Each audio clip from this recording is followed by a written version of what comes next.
My name is David Jaffee. Welcome to the Wealth and Health Podcast, where you'll learn valuable skills and positive habits that will improve your life. This podcast originally aired as a video on my YouTube channel at youtube.com/beststockstrategy. The Wealth and Health Podcast is brought to you by beststockstrategy.com. The 5 iron rules of trading survival. Master the unbreakable principles that separate professionals from the 90% who fail. These aren't suggestions. They're your armor in the battlefield of the markets. Critical reality, the graveyard of broken accounts. 90% of retail traders blow up their accounts within the first year. I'm not sure where they got that 90% number. Maybe it's commonly accepted, but I haven't seen research studies that quote that exact number, but I know it's about that. The culprit isn't stock picking ability or market timing. It's the complete absence of disciplined risk management. The market doesn't care about your strategy if you don't survive long enough to execute it.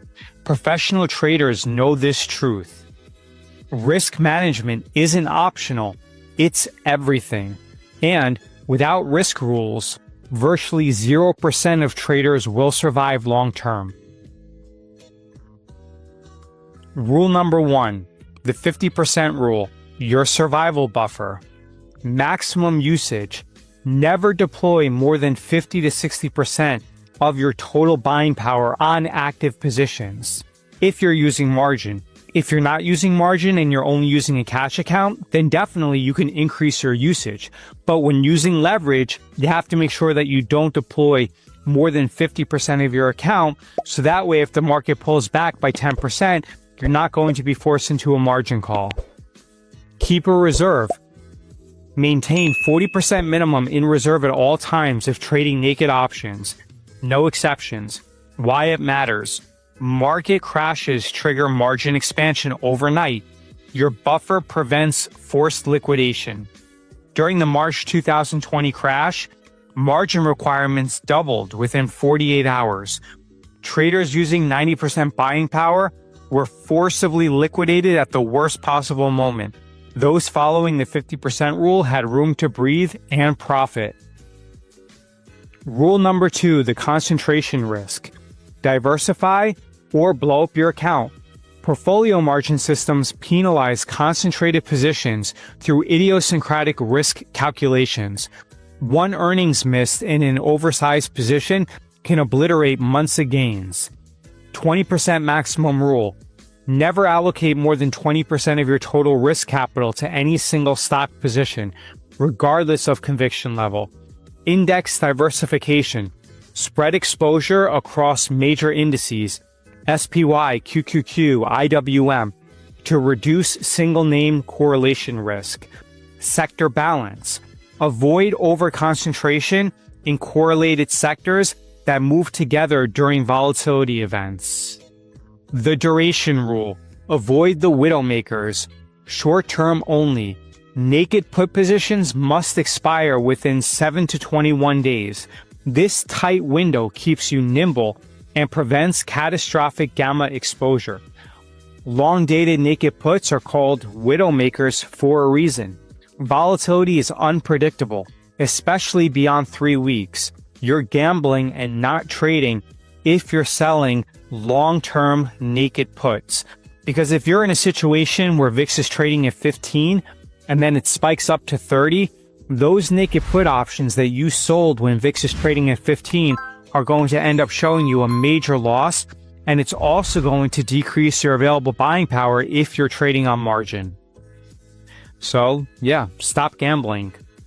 So remember, unless you're going to trade a 0 or 1 DTE trade on SPX or XSP or SPY, then you should target 7 days for minimum, 21 days for maximum, and don't go over 21 days. Long-term naked options that expire in 6 months, you definitely never want to do that. Rule number 4, the roll rule, reducing tail risk. You must roll in all long-dated naked puts. This is the non-negotiable commandment because, again, when volatility spikes, Those long-dated naked put options are going to eat up a lot of your buying power. And they're also going to show you the biggest loss. Old positions lingering months out are ticking time bombs. If you have naked puts expiring in 6 months, you're violating rule number 3 every single day. Identify all positions beyond 21-day windows. Close or roll. Exit completely or roll to near-term expiration. And then repeat this weekly. Make this a non-negotiable routine.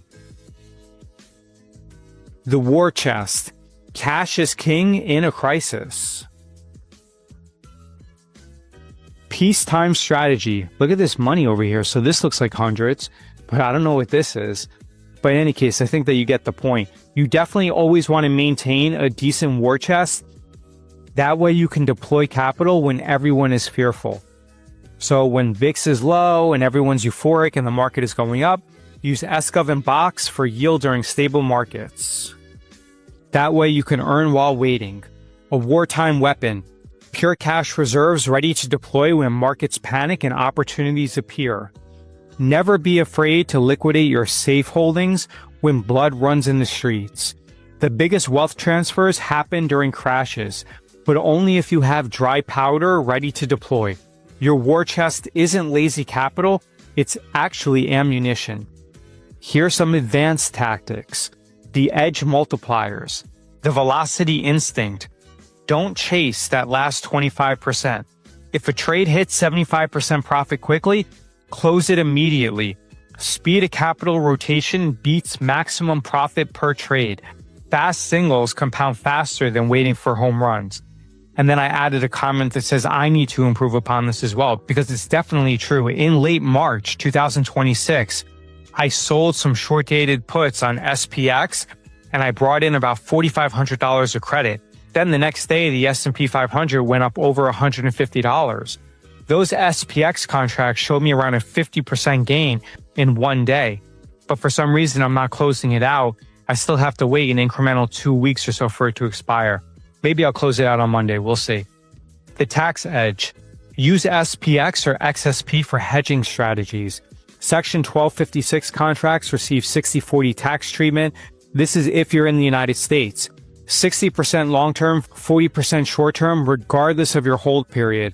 You can save 10% on your tax bill automatically. The trading mindset. Business, not a casino. Your trading constitution. Treat every trade like a business decision with measurable risk. Follow your written rules without exception. Emotion is the enemy. Ignore market noise, Twitter hype, and fear-mongering headlines. Document every trade with entry logic and exit criteria.